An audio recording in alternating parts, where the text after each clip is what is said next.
nome é Dirceu. Hoje a gente vai falar um pouco sobre as vantagens competitivas, né, e os modelos teóricos atuais e a convergência entre estratégica e a teoria organizacional. Meu grupo é a Vitória, Letícia, Emília, Larissa, Israel e a Giovana. Tá? A gente vai começar com uma pergunta simples, né? Tudo começa com uma pergunta bem simples, né? Que atravessa através de décadas, né? No estudo prático e empresarial. Porque algumas empresas, elas consistem em apresentar um desempenho econômico superior à média do mercado, enquanto outras lutam para sobreviver, né?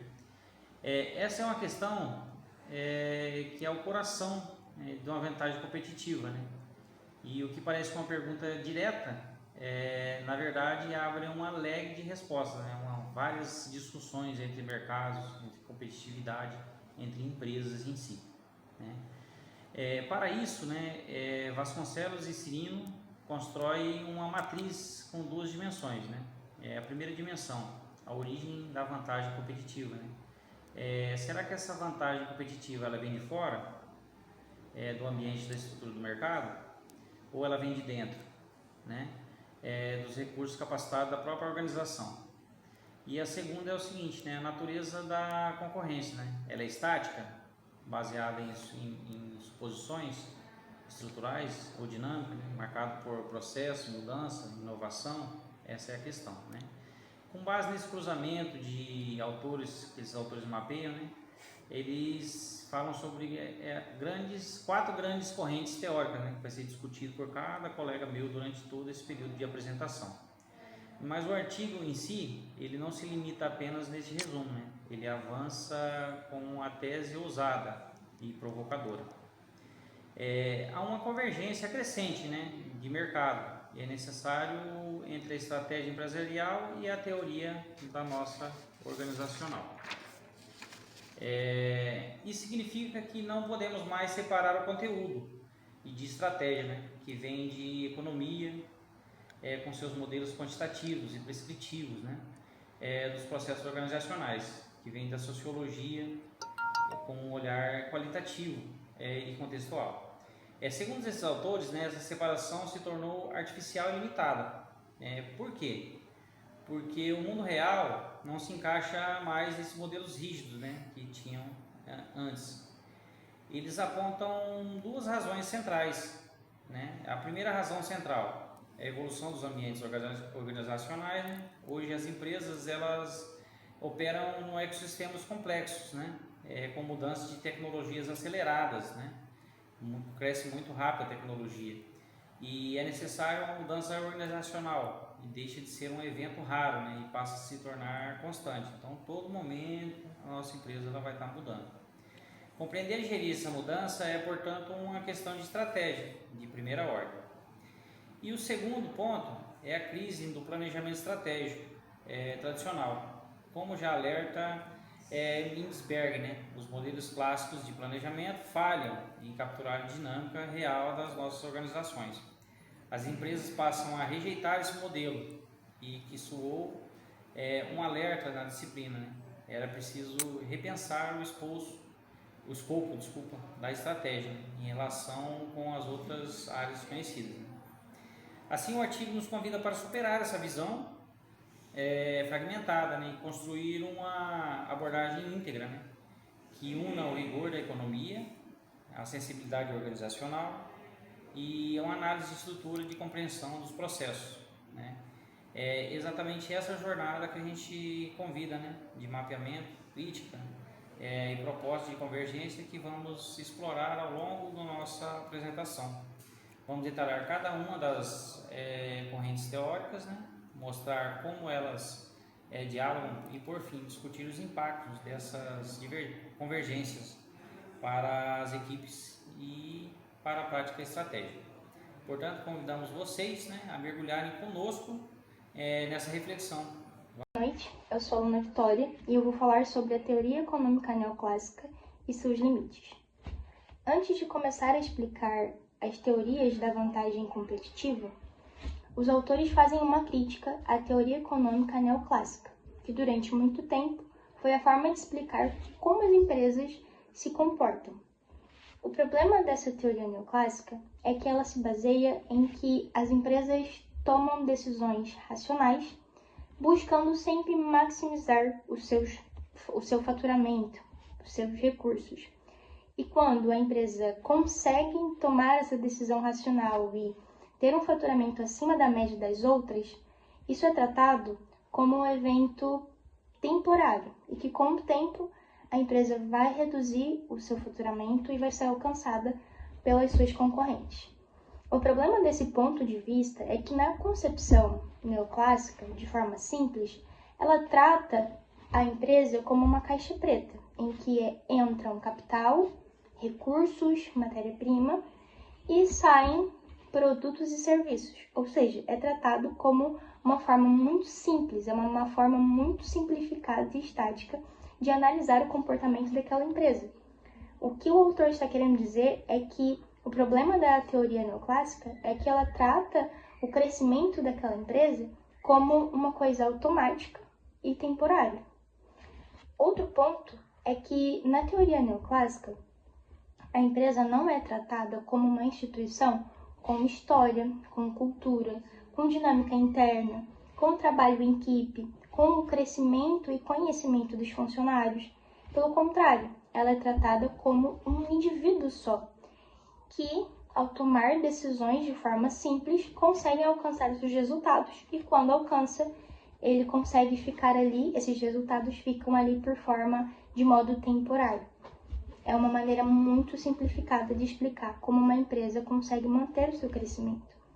Outro ponto negativo da teoria neoclássica é que a teoria ela explica que as empresas tomam decisões em ambientes de equilíbrio, com certeza e com racionalidade perfeita, ou seja, 3 coisas que na realidade não acontecem com uma empresa.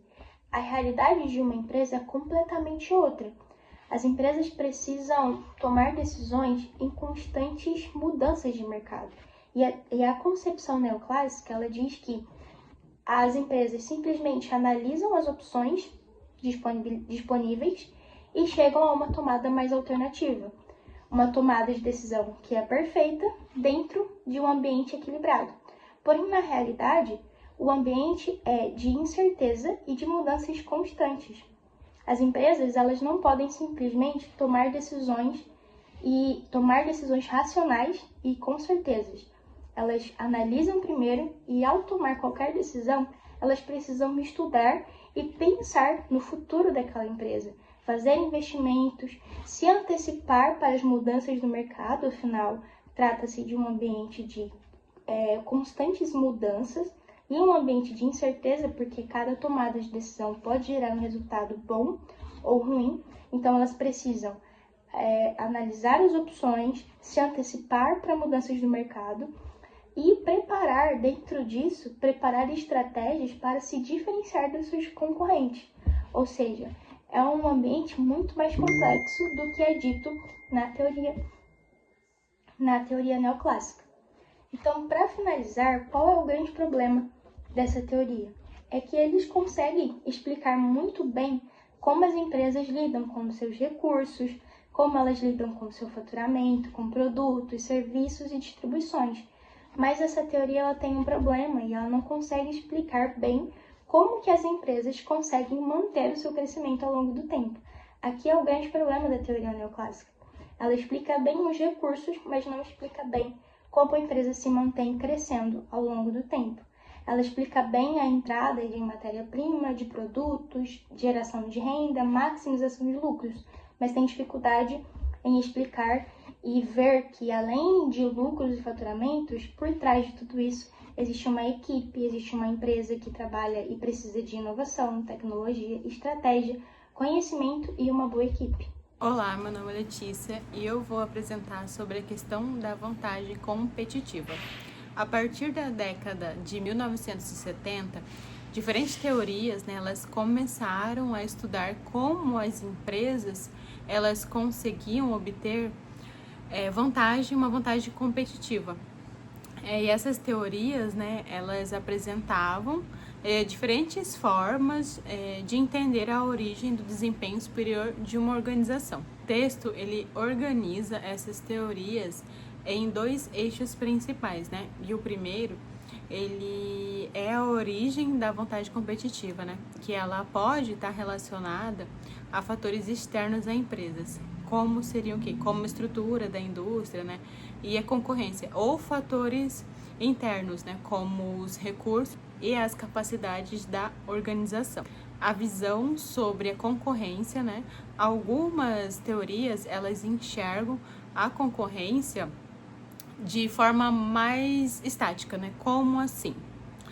Baseada no equilíbrio do mercado, né? E outras, elas acabam considerando uma visão dinâmica, né? Que ela acaba sendo marcada aí por mudanças, inovação e desequilíbrios. Aí, então, nós entramos, né, na combinação desses eixos, de forma que elas acabam, né, formando uma matriz com 4 principais teorias.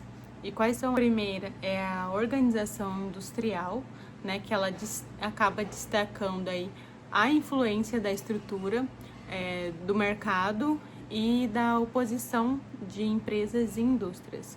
A segunda é a teoria dos recursos, que ela acaba considerando que a vantagem competitiva ela vem principalmente de recursos e características internas da empresa. A terceira é a de processos de mercado, né, que a famosa escola austríaca. Ela é o quê?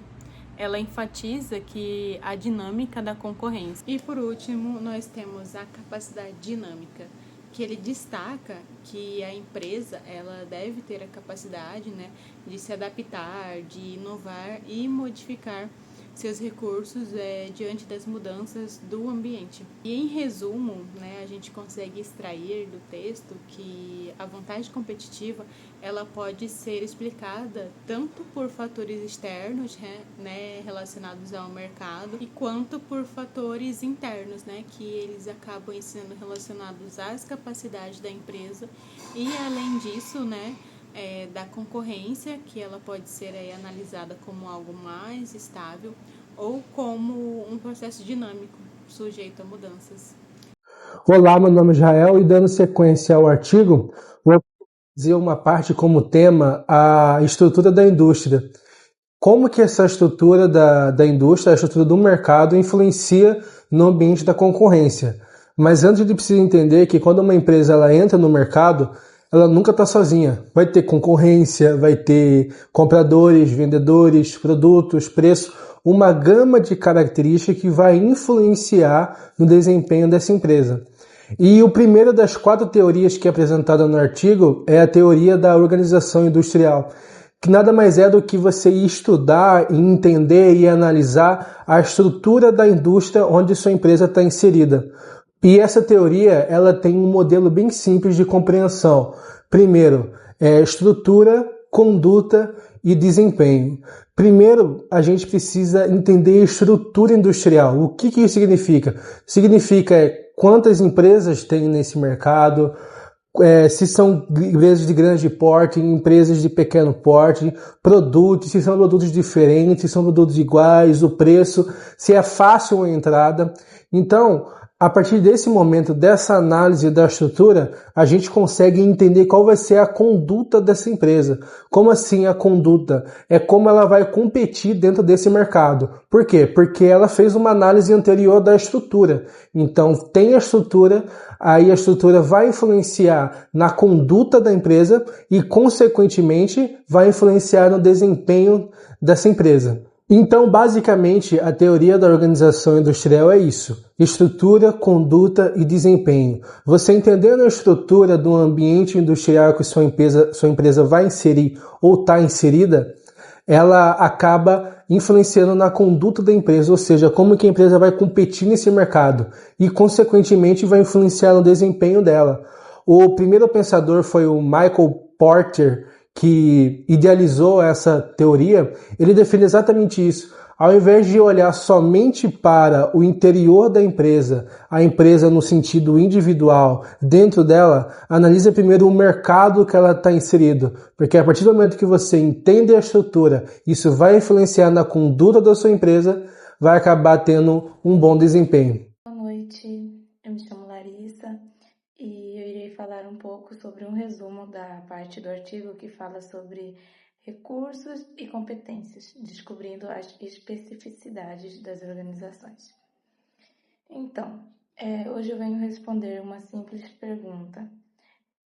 O que faz uma empresa dar certo enquanto outras falham? No passado, pensava-se que o segredo era olhar para fora, ver o que o mercado e os concorrentes estavam a fazer. Mas a teoria dos recursos veio para provar o contrário, que na verdade o segredo do sucesso não está fora, está dentro da própria empresa. E na parte 2 do artigo diz que tem uma teoria chamada a caixa de ferramentas única. E essa teoria diz que cada empresa é como uma caixa de ferramentas única. As empresas comuns, as ferramentas comuns como dinheiro ou máquinas, qualquer concorrente com qualquer capital pode comprar. Mas as ferramentas mais valiosas são invisíveis, né?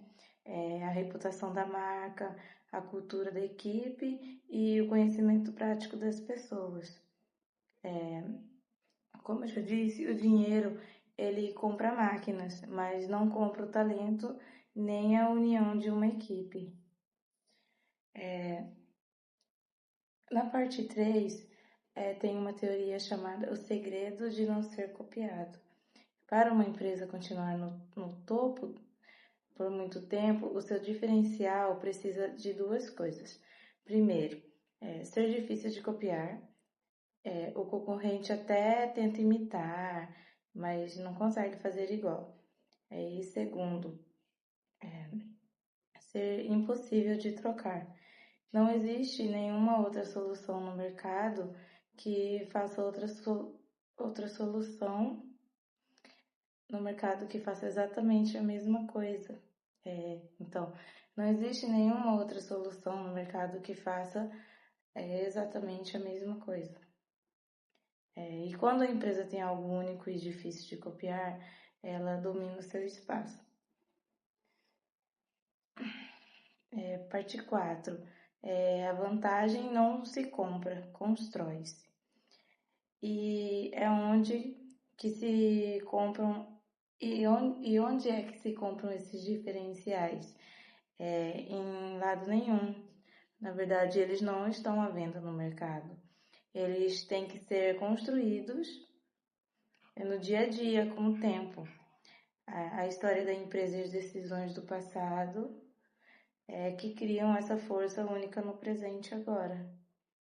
E para fechar, qualquer concorrente tem acesso às mesmas pesquisas de mercado, mas só nós conhecemos a verdadeira da nossa equipe.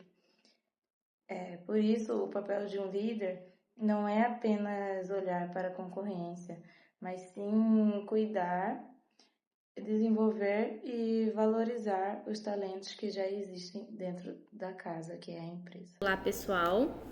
Hoje eu vou falar sobre processos de mercados e capacidades de dinâmicas. Tudo jóia? Eu vou falar o que eu entendi do artigo. O que eu posso falar? Processos de mercado. O que seria processo de mercado? Para mim, pelo que eu li e pelo que eu entendi no artigo, processo de mercado é quando o mercado ele não fica parado. O mercado precisa ficar em constante transformação. E as empresas, elas precisam acompanhar essas mudanças. Na escola austríaca, ela destaca principalmente a competição, a descoberta e as oportunidades, o conhecimento, os incentivos e os preços do mercado. E tudo isso se englobam para ter um processo de mercado. Dentro dessa visão, o empreendedor ele tem um papel importante, porque ele precisa identificar as oportunidades. Ele precisa promover inovação dentro de sua empresa. E isso é um processo de mercado. Mas não basta esse empreendedor ele inovar uma vez com a sua empresa. Não, ele precisa estar em constante inovação, estudando, aprendendo, inovando, né? Se capacitando os seus funcionários e assim por diante, tá? Ela precisa, né, mudar e ter essa capacidade de aprendendo e melhorando, né, nesse ambiente de transformar. E aí, nisso entra as capacidades de dinâmicas. Podemos entender que dinâmicas como a capacidade da empresa de renovar, combinar, adaptar, reconfigurar seus recursos, para ela continuar sendo competitiva. Que mais? Quanto mais a empresa consegue aprender a se adaptar às mudanças, maiores serão as possibilidades de manter uma vantagem competitiva no mercado a longo prazo. Outra coisa que eu entendi é que um mercado que está sempre mudando, a maior vantagem de uma empresa não é apenas possuir bons recursos, é ter a capacidade de transformar e de se adaptar. E é isso que fala nesse processo de mercado e capacidades de dinâmicas. O empreendedor ele tem que estar em constante transformação, ele tem que estar se adaptando para gerir, para o seu negócio expandir. E é isso que é processos de mercado e capacidade de dinâmicas.